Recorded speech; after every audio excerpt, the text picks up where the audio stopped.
Enchâssé entre l'immensité chinoise au nord et l'Inde au sud, à l'est et à l'ouest, le Népal est niché dans les plus hautes montagnes de la Terre. C'est là que s'élève l'Himalaya, la demeure des dieux, et l'Everest, qui avec ses 8848 mètres, est le plus haut sommet du monde. Le Népal est le seul royaume hindou du monde et le visiteur reste frappé par l'omniprésence des dieux dans la vie de tous les jours. Qu'ils soient hindous, bouddhistes ou animistes, les Népalais restent très proches de leur divinité.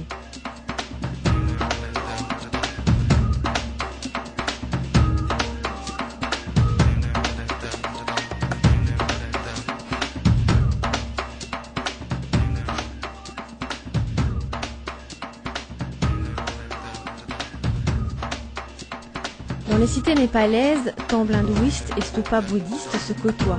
Non seulement ces deux grandes religions coexistent dans une longue tradition de tolérance et d'harmonie, mais elles sont devenues très liées. Dans la vallée de Katmandou, le temple de Swayambhunath se distingue par les yeux de Bouddha peints sur les quatre côtés du stupa, le monument funéraire bouddhique. Entre les deux arcades sourcilières figure le troisième œil, symbole de la véritable sagesse.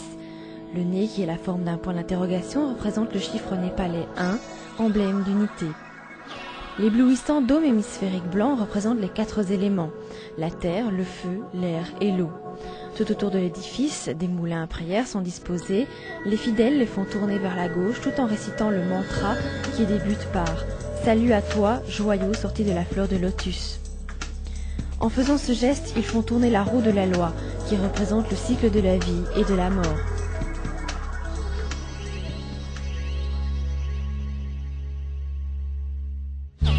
C'est à Patan, la ville des bronziers, que nous découvrons les nombreux temples qui se pressent autour du Durbar Square, près du palais royal.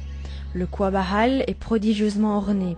On comprend tout de suite la raison pour laquelle on le surnomme le Temple d'or. La richesse étalée dans Kuabahal est époustouflante. Autrefois, les marchands népalais procédaient à de nombreux échanges avec les commerçants tibétains. Ils donnaient une partie de leurs nombreux bénéfices au temple.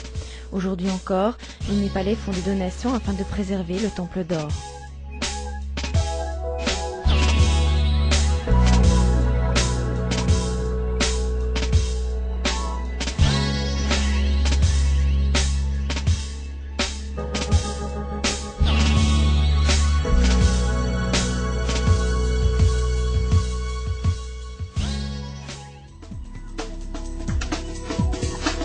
Le temple de Shanghu Narayan est l'un des meilleurs exemples de l'architecture népalaise. Le temple date du XVIIIe siècle et est richement décoré avec des panneaux sculptés dans le bois. La statue principale n'est pas visible, elle est réservée aux seuls hindous.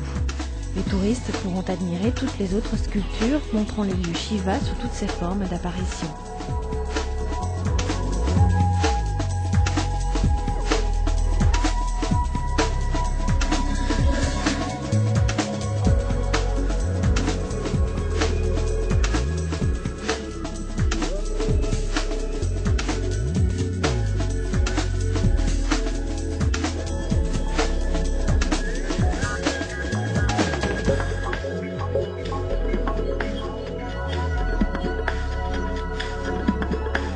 Le stupa de Bodhnath constitue le temple le plus impressionnant du Népal et est très certainement le plus grand au monde.